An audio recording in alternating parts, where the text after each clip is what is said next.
nongeye kubasuhuza kandi mbaye ikaze bakunzi ba UNP Entertainment.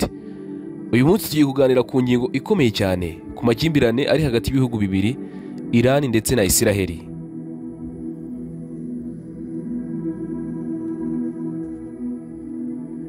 Mu gihe isi yugarijwe n'ibibazo bitabarika, hari amakimbirane yihariye ndetse akomeje kugora abantu kumva. Aya n'amakimbirane y'ukwemera. Iran na Israel ni ibihugu bibiri bitavuga rumwe, ariko ikibazo cyabo ntigishingiye gusa kuri politike cyangwa se ku butaka, ahubwo gishingiye no ku dini. Uyu munsi tugiye gusesengura ibibazo bikomeye by'ukwemera, ibanga ry'amateka n'impamvu idini rituma ibihugu bibiri byombi bibana nk'abanzi b'ibihe byose. Uri kumwe na UNP Entertainment, reba ko ukoze subscribe, ukanda like, share na comment kugira ngo tujye turushaho kubana umunsi ku wundi.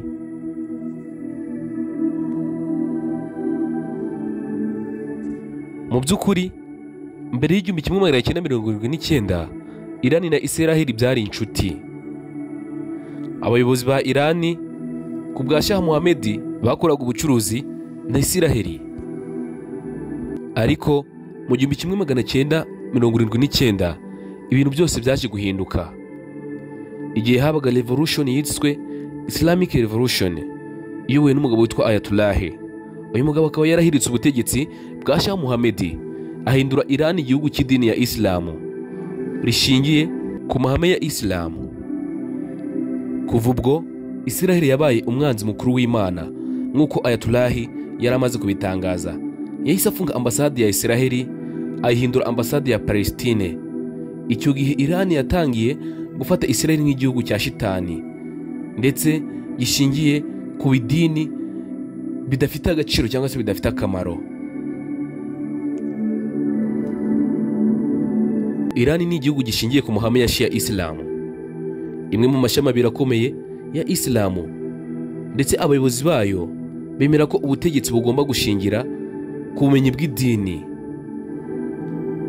Mu gihe cyose abayobozi bafata Israel nk'igihugu cyakijijwe ku ngufu ndetse kikambura abayisilamu b'abanyapalestine ubutaka ku bw'idini, Israel bavuga ko itagomba kubaho. Ndetse Israel nayo ni igihugu gishingiye ku myemerere ya Judaism. Iki ni kimwe mu madini ya kera cyane ku isi, kandi bemera ko ubutaka bwa Palestine ari ubutaka bwasezeranijwe na Jehova. Ibi bivuze ko buri ruhande rwumva ko rufite uburenganzira buva ku Mana.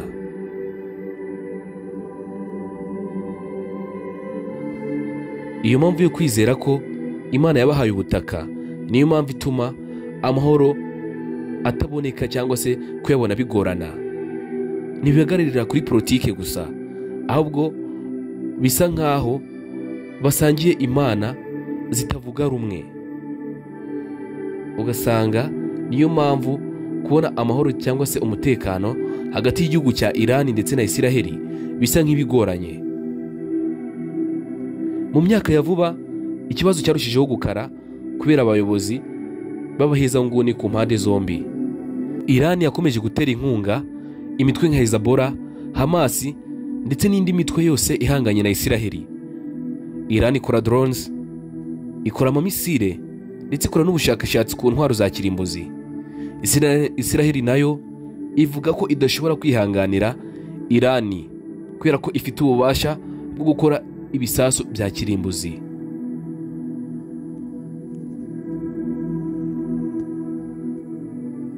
Buri ruhande rero rugira urwitwazo. Iran ivuga ko irengera Palestine, mu gihe Israel yo ivuga ko irengera abaturage bayo. Ibyo byose bikurura intambara gake gake, bikarangira bibaye ibitero bikomeye cyane, ndetse ibyo bitero bikazamo na drone n'ubutasi ku rwego rwo hejuru.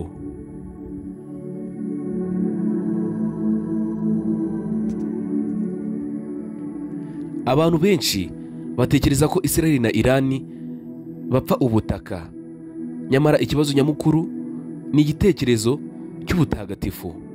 Iran ivuga ko Yerusalemu cyangwa se Yerusalemu ari umujyi wera w'abayisilamu.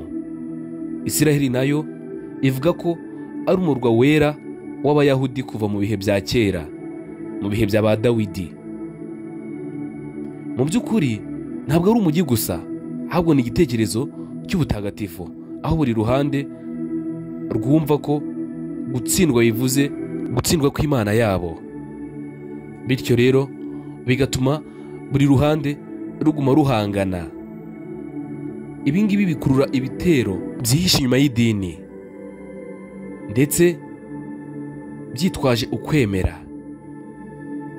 Ntibyoroha ko haba ubwumvikane, kuko iyo politike ivanze n'idini ubwisanzure buhita bubura.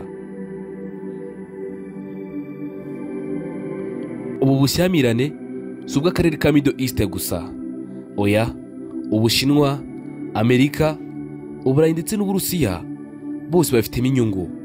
Umutekano wa Isiraheli ugenwa na Amerika, mu gihe Irani nayo ishyigikirwa n'ibihugu bigamije guhangana na Amerika. Iyo Irani ihereza intwaro Hezbollah cyangwa Hamas, Isiraheli yibasira Gaza cyangwa se Lebanon. Iyo Isiraheli iri kurasa kuri Siriya, Irani ivuga ko ari agasuzuguro. Mu by'ukuri abahanga bavuga ko ibi uko bizagenda bikomeza bizarangira havuyemo intambara ya gatatu y'isi.